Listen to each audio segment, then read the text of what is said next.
നിങ്ങളൊരു ടെക്കി ആണെങ്കിൽ അതല്ല നിങ്ങളൊരു പ്രോഗ്രാമർ ആണെങ്കിൽ നിങ്ങൾ നിർബന്ധമായും അറിഞ്ഞിരിക്കേണ്ട ഈ ഒരു 5 ലാംഗ്വേജാണ് നമ്മൾ നോക്കാൻ പോകുന്നത്. നേരെ വീഡിയോയിലേക്ക്.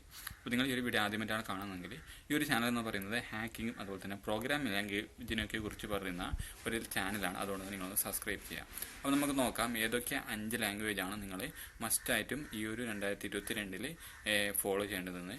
ആദ്യത്തെ ലാംഗ്വേജ് എന്ന് പറയുന്നത് പൈത്തൺ ആണ്. പൈത്തൺ വളരെ ഈസി ലാംഗ്വേജ് ആണ്. ഞാൻ എപ്പോഴും റെക്കമെൻഡ് ചെയ്യുന്ന ഒരു ലാംഗ്വേജ് കൂടിയാണ് പൈത്തൺ എന്ന് പറയുന്നത്. വളരെ സിമ്പിൾ ആയിട്ടുള്ള ഒരു ലാംഗ്വേജ് ആണ് പൈത്തൺ എന്ന് പറയുന്നത്. ഇഷ്ടംപോലെ ലൈബ്രറീസ് ഒക്കെ ഉണ്ട്, മൊഡ്യൂൾസ് ഒക്കെ ഉണ്ട്. അതുകൊണ്ട് തന്നെ സിമ്പിളായി തന്നെ നമുക്ക് നമ്മുടെ പ്രൊജക്റ്റ് ഒക്കെ ക്രിയേറ്റ് ചെയ്യാനൊക്കെ പറ്റും. അതുകൊണ്ട് തന്നെ നിങ്ങൾ എന്തായാലും പൈത്തൺ പഠിച്ചിട്ടില്ല നിങ്ങൾ നിർബന്ധമായിട്ട് പഠിക്കണം. കാരണം അത്രയും സിമ്പിളാണ്. അതുകൊണ്ടാണ് ഞാൻ പറയുന്നത്. മെഷീൻ ലേണിംഗ് ആയാലും ഡാറ്റ സയൻസിനായാലും ഒക്കെ നമ്മൾ ഈ ഒരു പൈത്തൺ തന്നെയാണ് ഉപയോഗിക്കുന്നത് പൊതുവെ. അതുപോലെ തന്നെ പൈത്തൺ നമുക്ക് എന്തൊക്കെ ചെയ്യാമെന്ന് ചോദിക്കുകയാണെങ്കിൽ ഗെയിമൊക്കെ ക്രിയേറ്റ് ചെയ്യാം, ആപ്പും ക്രിയേറ്റ് ചെയ്യാം. പക്ഷേ ഗെയിമൊക്കെ അങ്ങനെ ക്രിയേറ്റ് ചെയ്ത് വരുന്നത് കുറവാണ്. എന്നാലും നമുക്ക് ആപ്പൊക്കെ ക്രിയേറ്റ് ചെയ്യാൻ പറ്റും. അതുപോലെ തന്നെ നമുക്ക് മെഷീൻ ലേണിങ്ങിന് വേണ്ട കാര്യങ്ങളൊക്കെ ചെയ്യാൻ പറ്റും. അതുപോലെ തന്നെ AI ഒക്കെ നമുക്ക് ഇതിൽ ചെയ്യാൻ പറ്റും, VR ഒക്കെ ചെയ്യാൻ പറ്റും. എന്നാൽ നിങ്ങൾ ചെക്കൗട്ട് ചെയ്ത് നോക്കാം. രണ്ടാമത്തെ ലാംഗ്വേജ് എന്ന് പറയുന്നത് R ലാംഗ്വേജ് ആണ്. അതായത് R എന്ന് പറഞ്ഞിട്ടുള്ള ഒരു ലാംഗ്വേജ് ഉണ്ട്. ഈ ഒരു ലാംഗ്വേജും പൊതുവെ ഉപയോഗിക്കുന്നത് മെഷീൻ ലേണിങ്ങിന് വേണ്ടി തന്നെയാണ്. നല്ല രീതിയിലുള്ള കപ്പാബിലിറ്റി ഉള്ള ഒരു ലാംഗ്വേജ് കൂടിയാണ് ഒരു R ലാംഗ്വേജ് എന്ന് പറയുന്നത്. ഞാൻ ഇതുവരെ ഇത് ചെക്കൗട്ട് ചെയ്തിട്ടില്ല. അതുകൊണ്ട് എനിക്ക് ശരിക്കും ഇതിനെ കുറിച്ചിട്ട് പറയാനും അറിയില്ല. അപ്പോൾ നിങ്ങൾ എന്തായാലും ഈ ഒരു R ലാംഗ്വേജിനെ കുറിച്ച് എന്തായാലും കുറച്ചുകൂടി പഠിക്കാൻ നോക്കാം നിങ്ങളൊരു ടെക്കി ആണെങ്കിൽ. അതുപോലെ തന്നെ മൂന്നാമത്തെ ലാംഗ്വേജ് എന്ന് പറയുന്നത് അസംബ്ലി ലാംഗ്വേജ് ആണ്. അപ്പോൾ നിങ്ങൾ ചോദിക്കും എന്താണ് അസംബ്ലി ലാംഗ്വേജ് എന്ന്. അസംബ്ലി ലാംഗ്വേജ് എന്ന് പറഞ്ഞാൽ സിമ്പിൾ ആയിട്ടുള്ള കാര്യമായിട്ട് പറയുകയാണെങ്കിൽ നമ്മുടെ ഈ പൈത്തണൊക്കെ ലാംഗ്വേജ് എന്ന് പറയുന്നത് ഹൈ ലെവൽ ലാംഗ്വേജ് ആണ്. അതുപോലെ തന്നെ ലോ ലെവൽ ലാംഗ്വേജ് ഉണ്ട്. അതായത് ഈ ഒരു അസംബ്ലി ലാംഗ്വേജിനെയാണ് നമ്മൾ ലോ ലെവൽ ലാംഗ്വേജ് എന്ന് പറയുന്നത്. ഈ ഒരു ഹൈ ലെവൽ ലാംഗ്വേജ് ആണ് ഈ പൈത്തണൊക്കെ. ഈ ഒരു പൈത്തൺ നമ്മൾ കോഡ് ചെയ്യുമ്പോൾ അത് കമ്പൈൽ ചെയ്യുന്നുണ്ട്. കമ്പൈൽ ചെയ്തിട്ടാണ് ഹാർഡ് വർക്ക് മനസ്സിലാക്കുന്നത്. അതായത് 1010 പറഞ്ഞിട്ടുള്ള ബൈനറി നമ്പറിലേക്ക് കമ്പൈൽ ചെയ്തിട്ടാണ് ഹാർഡ് വെയറായിട്ട് കമ്മ്യൂണിക്കേറ്റ് ചെയ്യുന്നത് പൈത്തൺ.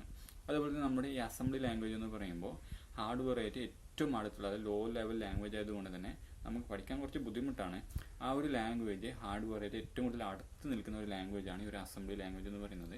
ആ ഒരു ലാംഗ്വേജ് പഠിക്കുകയാണെങ്കിൽ നമുക്ക് അതുപോലെ തന്നെ ഹാർഡ് വെയറിന് വേണ്ടിയിട്ടുള്ള സോഫ്റ്റ്വെയറൊക്കെ ക്രിയേറ്റ് ചെയ്യാൻ പറ്റും. ഇതാണ് മൂന്നാമത്തെ ലാംഗ്വേജ് എന്ന് പറയുന്നത്. നാലാമത്തെ ലാംഗ്വേജ് എന്ന് പറയുന്നത് SQL ആണ്. SQL എന്ന് പറയുന്നത് നമ്മുടെ ഡാറ്റാബേസൊക്കെ മാനേജ് ചെയ്യാൻ ഉപയോഗിക്കുന്ന ലാംഗ്വേജ് ആണ് SQL എന്ന് പറയുന്നത്. ഡാറ്റാബേസാണ് നമ്മുടെ ഈ SQL എന്ന് പറയുന്നത്. ഈ ഒരു ലാംഗ്വേജ് നിങ്ങൾ എന്തായാലും പഠിച്ചിരിക്കണം. കാരണം നമ്മൾ എന്തായാലും ബാക്കെൻഡ് സെർവർ വർക്ക് ചെയ്യുന്നവർക്ക് എന്തായാലും ഈ ഒരു SQL ആവശ്യമുണ്ട്. ഫൈബറോ മറ്റോ ഉപയോഗിക്കുന്നവർക്ക് ആവശ്യമില്ല. എന്നാലും നിങ്ങൾ മറ്റേ ലാംഗ്വേജൊക്കെ ഉപയോഗിക്കുമ്പോൾ എന്തായാലും നമുക്ക് SQL ആവശ്യമുണ്ട്. ഇതിൻ്റെ സിൻഡെക്സ് ഒക്കെ പഠിച്ചിരിക്കുന്നത് ഏറ്റവും നല്ലതാണ്. സിൻഡെക്സ് ഇല്ലാതെ നമുക്ക് ചെയ്യാനൊക്കെ പറ്റും പൈത്തൺ കൊണ്ടൊക്കെ. പക്ഷേ സിൻഡെക്സ് ഉപയോഗിക്കുന്നത് ഏറ്റവും നല്ലതാണ്. അതുകൊണ്ട് തന്നെ നിങ്ങൾ എന്തായാലും ഒരു ടെക്കി ആണെങ്കിൽ ഈ നാലാമത്തെ കാര്യമായിട്ടുള്ള ഈ ഒരു ട്രെൻഡ് കൂടിയായിട്ടുള്ള ഈ ഒരു SQL എന്തായാലും നിങ്ങൾ പഠിച്ചു വെക്കാം. അതുപോലെ തന്നെ അടുത്തൊരു ലാംഗ്വേജ് റെക്കമെൻഡ് ചെയ്യാനുള്ളത് Next.js ആണ്. Next.jsന്റെ ഒരു പ്രത്യേകതയായിട്ട് പറയാനുള്ളത് നമ്മളിപ്പോൾ ഒരു സംഭവം ക്രിയേറ്റ് ചെയ്യുകയാണെങ്കിൽ അതിക്ക് ബാക്ക് എൻഡും ഫ്രണ്ട് എൻഡും ഉണ്ടായിരിക്കും. അത് രണ്ടും സെപ്പറേറ്റ് ആയിട്ട് നമ്മൾ ചെയ്യുന്നത്. അതായത് ബാക്ക് എൻഡ് വേറെയും ഫ്രണ്ട് എൻഡ് വേറെയാണ് നമ്മൾ ചെയ്യുന്നത്. വേറെ ലാംഗ്വേജ് ഉപയോഗിച്ചോ അല്ലെങ്കിൽ സെയിം ലാംഗ്വേജ് ഉപയോഗിച്ചുകൊണ്ട് വേറെ ആയിരിക്കും ചെയ്യുന്നത്. എന്നാൽ Next.jsന് പ്രത്യേകത എന്ന് പറയുന്നത് ക്ലയൻറ്റ് സൈഡിൽ തന്നെ നമുക്ക് നമ്മുടെ സെർവർ ക്രിയേറ്റ് ചെയ്യാൻ പറ്റും.